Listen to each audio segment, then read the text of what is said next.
Hello and welcome to another gameplay video. I'm your host JonNario, and today is going to be another how good is this character in Uber 10. Since a lot of you really did enjoy the Dino Tamer video, I decided to do this with the Vanguardian. So if you want this to be a series, let me know in the comment section down below. Put a hashtag series or put a hashtag yes or whatever. Just let me know in the comment section down below. Also, one more thing that I'm going to mention is that we're near 3,000 subscribers. So if you want to go ahead and reach that milestone, let's hit that subscribe button down below. Now, let's start talking about the Vanguardian. First of all, I will be talking about the Vanguardian in range mode, and then I will be talking about Vanguardian in melee mode. But before that, equipment, here are my stats. Pause the video if you want. Here's the equipment that I do have: attack speed, movement speed, crystal for equipment, energy regen ring, which is very solid to use on this character. If you want to use energy regeneration instead of just using Celeste Emblem, you can do so. It is pretty effective. I will be using Martial Emblem even though I don't need it. I can 2-shot even 3-star bosses with I-Beam, but I'm not going to do it because I will be using Martial Emblem so I can 1-shot and use this character more efficiently. All of the equipment that you're going to see, it is just straight out on the Vanguardian. I don't swap my gems or my equipment to any of my characters. This is just what I have on the Vanguardian. Fully live, full 100% movement speed equipment with Vampire and Vanquisher and Pyrodis. You know how it is. Full movement speed with a banner that actually grants movement speed, and the Trailblazing emblem. You should know by now that I do love using max movement speed on my characters. Anyway, so Vanguardian, it is going to be the topic of today's video. I will be talking about the character as a whole, instead of just talking about the character in endgames exclusively, like similar to like the Trove endgame series. This is going to be the character as a whole, like below 30k PR, as soon as you get into Uber 10, how good is this character? I already did explain on the Dino Tamer how good is the Dino Tamer, and I feel the Dino Tamer is the best endgame character for console player at the very least. In that video, I did mention the Vanguardian quite a lot. The reason I did mention the Vanguardian quite a lot in that video is that I feel that the Vanguardian is the best mid-game character for Uber 10 type characters for dungeon grinding in general. Especially for console player, because console players have it a lot easier. Again, console players do have ease of use because of controller. You cannot move the camera or just jump around at the same time unless you're using claw, which is this picture that you're seeing right now on screen. That is going to be holding the controller on claw, which not a lot of people tend to do it anyways. For characters like the Neon Ninja, which relies a lot of using shadow flip and moving the camera a whole lot and jumping, then the controller is a little bit more difficult with the Neon Ninja, unless you want to do the shadow flip into dodge. You know how it is, whatever. I'm not talking about the Neon Ninja, it's all about the Vanguardian. I just wanted to point that out there. So I feel that the Vanguardian is the best mid-game character for Uber 10 type character. Mid-game, I probably will say around 30k PR, roughly or less. I feel that the Vanguardian is the top out of all of the characters in the entire game for pure efficiency. Only if you want pure efficiency, I feel that this is the best, like, out of all of them, because it does have range, it does have momentum, it can one-shot. And not only that, it has pretty solid survivability in Force Flash. Once I get into that, I'll explain why. Now, let's just start talking about the range mode on the Vanguardian. And yeah, let's just say that the Vanguardian on range mode is solid, but you will not be using the Vanguardian on range mode for Uber 10 whatsoever. Unless you want to just have a lot of fun and just mess around and just shoot everything, because it's still pretty solid. Like, the range mode on the Vanguardian is still pretty solid. It does pretty solid damage, it's really good. Like, but the only thing is that basic attack projectiles are pretty inconsistent in terms of hit detection. That's pretty much what the only problem that I do have with the Vanguardian is the hitboxes. Well, not hitboxes, like hit detection is pretty inconsistent on a lot of abilities. So it is extremely susceptible to lag, especially on the main spammable ability in I-Beam and the ranged basic attack. You're definitely going to notice that a whole lot with the Vanguardian. Anyway, so the Vanguardian range mode basic attack does 2.5 times damage multiplier on the very first 3 hits. The last hit, which is the big plasma blast that you see right over there, which you see the explosion immediately, that's every 4th shot is going to do extra damage. The extra damage will be increased to 4 times damage multiplier. For comparison, 2.5 times damage multiplier is the same damage multiplier that the Knight does with its basic attack, which is really high by the way. And the last hit, the explosion, the plasma blast that you may see, it does 4 times damage, which is the same as the Revenant's basic attack. Not only that, it is faster than the Revenant's basic attack at 2 attacks per second at base with range mode. So it is really solid. It is a really solid basic attack, both fast and strong. It is really solid. so it does pretty high damage and it is fast. 2 attacks per second, it is the equivalent of like the Chloromancer and Neon Ninja basic attack, which is a maximum of 6 attacks per second at 300%. So it can be reached 300% rather easily with the buff ability, which is going to be fired up, which I'll get more into that in a little bit. But the basic attack, it can easily be reached at 300% with his buff or using the Lunar Lancer subclass. Next up is going to be the Plasma Blast, which is the main spammable ability on range mode. The Plasma Blast, I believe, does 7 times damage multiplier with really good AoE and ridiculous range. Like, do you want to know how ridiculous the range on this ability is? Let me see if I can hit that enemy, or let me see how far I can hit that world boss. One of these will hit. There you go. Yeah, the range is just ridiculous. Like, it was so far away that I didn't even get loot. That's a rip. Yeah, Plasma Blast is really solid ability. Really solid, really strong, really ridiculous range, and good AoE. Really good spammable ability. Also fired up, which is going to be the main buff that you get on range mode, which you do get a 50% bonus physical damage and a 50% attack speed. Both of them are percentage increase, so the more that you have, the more that you get. So attack speed being 50%, it means that if you have over 200% base attack speed, it means that you will be gaining at 300% with this buff active, which is just ridiculous. So 200%, it is very, very easy to achieve. So with fired up at 200% base attack speed, you can just reach max attack speed with the Vanguardian. Also, it grants a 50% bonus physical damage, and again, for those who don't know what bonus physical damage is, it is the same bonus that you do get from allies or mastery, which is percentage increase from your base damage. Your base damage meaning that those are going to be the damage that you do get from gems, from gear and such. Those are going to be your base damage. Bonus percentage damage is a percentage increase from that base damage. So yeah, it is not a straight on 50% increase, because that would be ridiculous, by the way, if that would be the case, because if you can tell right over here, 303,000, and if I go into right over here, I have 368,000. 50% of 300,000 is not around 65,000 physical damage, is well over 150,000. So yeah, it's bonus percentage increase. I already did explain this on one of my videos way back in the day, just going over physical damage in general and how to maximize it, and pretty much I explained everything regarding bonus percentage damage. So if you want to go ahead and check it out, top right card, link in the description. Now, that is pretty much everything regarding range mode. Like, you pretty much saw all of the damage multiplier and everything is just extremely solid. It is a really solid character at range mode. However, let's start talking about melee mode on the Vanguardian. Melee mode on the Vanguardian, it is a whole new beast when it comes to dungeon grinding. It is ridiculous. Like, it has some of the most absurd abilities out there that a lot of people don't take into account how good the Vanguardian is, like in terms of his ability. Let's start talking about basic attack. Basic attack does 3 times damage multiplier the very first 2 hits. So this 2 hits that you see right here, 3 times damage multiplier. The uppercut does 4 times damage multiplier. For comparison, 3 times damage multiplier is completely unique to the Vanguardian. That is higher than Ice Age, that is higher than Knight, that is higher than most characters in the entire game. The only character that can do higher multiplier on basic attack are going to be the Revenant, and it's also going to be Fate Trickster with passive ability.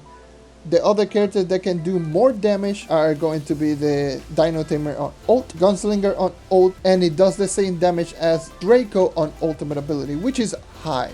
It is high damage multiplier, and the uppercut does 4 times damage, which is the same as Revenant. So it does a really high solid damage multiplier. Not only that, it is somewhat decently fast at 1.5 attacks per second at base, which is the same as Ice Age, by the way. 1.5 attacks per second base, it is pretty solid. It's not fast, it's not slow. It means at 300% it will be attacking at 4.5 attacks per second, which is rather nice. But obviously it's not the best out there for a couple of reasons. Number one, at 3 block range, it is the shortest range basic attack tied with the Knight. Both of them has the shortest range basic attack in the entire game. However, this character has worse crowd control than the Knight. Like, obviously comparable to the Knight, a lot of the basic attack have worse crowd control. That Knight basic attack is just ridiculous. The Vanguardian's basic attack only attacks directly, so you can only hit enemies that are only in front of you, like this. So if you're sitting right over here, you're only going to hit the basic attack like this. just 3 blocks in front of you. It's not going to have any width, like it's just straight on directly, which can be troublesome on Cursed Skull especially. So Cursed Skull on Vanguardian is rather troublesome because especially if you're doing something like this and you're trying to hit multiple enemies with your basic attack, you are not going to do it. So it is pretty terrible, like I will say that much there. Crowd control, you will definitely notice it like being pretty hit or miss. So I will be using this dungeon chest as an example. So if I'm sitting right over here, you pretty much can tell I'm not hitting the dungeon chest that is in front of me. I will be hitting it with my second hit because of how the basic attack works. But pretty much it's going to hit straight on directly for the most part. And yeah, that's pretty bad.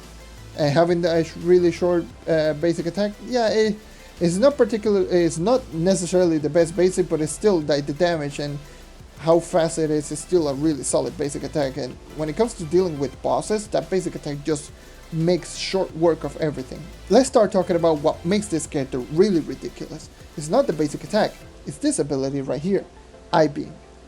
I-Beam is ridiculous. This is a ridiculously strong ability. I don't know why people don't take this ability into account. This ability is redonkulous, it is bananas, it is what the hell. It is straight on ridiculously powerful. It can arguably be the best ability in the entire game for dungeon grinding. I would probably say it's between this one and Spirit Squire on the Knight. I'll say the Knight Spirit Squire is better than the Vanguardian's I-Beam because it literally does almost exactly the same thing, but it's a little bit less spammable, but it does stun enemies and it has more range and it's much more consistent. But the I-Beam, it can arguably be the best, like the best non-class gem ability in the entire game for dungeon grinding. It is that good. It is seriously that good of an ability. It does 8 times damage, which again is comparable to the Knight Spirit Squire, which does also 8 times damage multiplier, which is high, by the way. For those who don't know how high it is, that is 2 Revenant's basic attack. That is the equivalent of 1 full crescent combo from Lunar Lancer. You know that the Lunar Lancer does 2 swings? That is both swings on the Lunar Lancer. Both swings on the Lunar Lancer does 8 times damage total, which is 4 times damage per swing. Not only that, it is instant cast, which is ridiculously powerful. It is an instant cast ability, 6 block range, 8 times damage multiplier with 3 block width that goes through enemies and is spammable. Being a one-shotting type ability that you can spam it, can easily one-shot enemies even at lower power rank because of the really high damage. Not only it does ridiculously high damage, it has barely any animation time. You know, like the animation is literally this. That is literally that. And if you don't know, you can actually cancel out that animation just by walking. So literally you can just throw an instant I-Beam just by walking. So if you want to have ridiculously high momentum on this character, you can do so just by going like this. Just going directly into the enemy, just killing the enemy, going, and just keep moving forward. You're going to move ridiculously fast and you're going to kill all enemies like this. This can be done even at 30k PR, so it is super good. And this is why I would recommend you to use energy regeneration, because it does take quite a bit of energy if you do use it. But it is really good. It is bananas, to be honest. It is like 8 times damage instant cast ability that can be cancelled. You can spam it and just go through enemies with 6 block range. Like, okay, can you be any more powerful? Like, what the hell? And then we move on into Force Flash, or what I like to call it, the built-in Pyro Disc on the Vanguardian. Because that's literally what it is. It's literally a built-in Pyro Disc on the Vanguardian. What it does is, when you press the ability, you are going to have a movement speed buff, a damage reduction, and not only that, it lasts for 6 seconds and has a 20-second cooldown. Not only that, you also have a class gem ability that when you do the last hit on your combo, meaning your uppercut or your last shot on your plasma blast, you're going to reduce your cooldown by, I believe it is around 3 seconds of cooldown reduction, which is just mind-boggling considering that this is a 20-second cooldown. And if you have the Wash and Punch per little food, which is a 20% cooldown reduction, and if you do have the Chronomatic Emblem, instead of using Martial Emblem, if you do enough damage, you actually do have a character that can have 100% uptime on Force Flash. Force Flash gives you a plus 30 movement speed increase for 6 seconds and a minus 25% incoming damage. That is good. That does help out in both survivability. So in other words, you will be taking 75% damage. So most enemies, if you're around 30k, will deal around 200,000 damage. So yeah, that is 50,000 damage less just by activating Force Flash, which is really good. That is a lot of damage reduction just by you activating one ability. And if you're really high power end, the enemies will start doing a little bit less damage, which is one thing that I definitely noticed. If you're higher power end, you do take less damage from enemies. Enemies around 36 KPR do around 150,000 damage. Yeah, that is a lot of damage reduction. You can actually just mitigate around 30,000 40,000 damage, I believe it is, like 36,000 damage, which can easily just reduce the damage incoming damage to 120,000 damage per hit. This is just ridiculous. This character is just ridiculous. Force Flash is just a ridiculously good ability. It is a 30 movement speed buff, 6 second duration, 20 second cooldown ability that does 2 times damage multiplier per tick for 6 seconds, so that's per second for 6 seconds, and you can activate it whenever you want as long as you have the cooldown reduction. If you do have Purple Food and if you do have Chronomatic Emblem, which you can use this character with both Trailblazing and Chronomatic Emblem, and just use the Purple Food and have ridiculously high cooldown reduction alongside the Class Gem ability, you can literally just have 100% uptime on Force Flash, making this character probably the 3rd fastest character in the entire game. This is 10 less movement speed than the Dino Tamer, or if the Dino Tamer has a Arcane Emblem versus this character will easily just triumph over the Dino Tamer because it will one-shot and it will have higher movement speed. So yes, the Vanguardian is really that good. It's really a solid character, and that's why I think this is the best mid-game character in the entire game for Uber 10 grinding. It is really that good, it is really solid, and I would strongly recommend you to try it out. And if you're willing to use the Vanguardian, just give it a shot. Or if you don't know how good the character can be at endgame, give it a shot again. You already know the multipliers. It is really good. It is a really solid character to main, even at early portions of the game, being one of the best Uber 9 type character and Uber 10 type character in the entire game. Like, it is a really solid character to farm gem dust or to farm gems in general, and also to farm stellar gear if you do have a high magifying equipment. That's going to be everything for today. Thank you everyone for watching. Thank you for sticking around as always. Let me know in the comment section down below if you want this to be as a series, and I'll try to do this with all of the characters in the entire game. Leave a like if you want to help the channel grow, subscribe if you want to see more content like this, and that is all for today. Once again, thank you for watching, and I hope to see you next time. Take care and keep on hunting.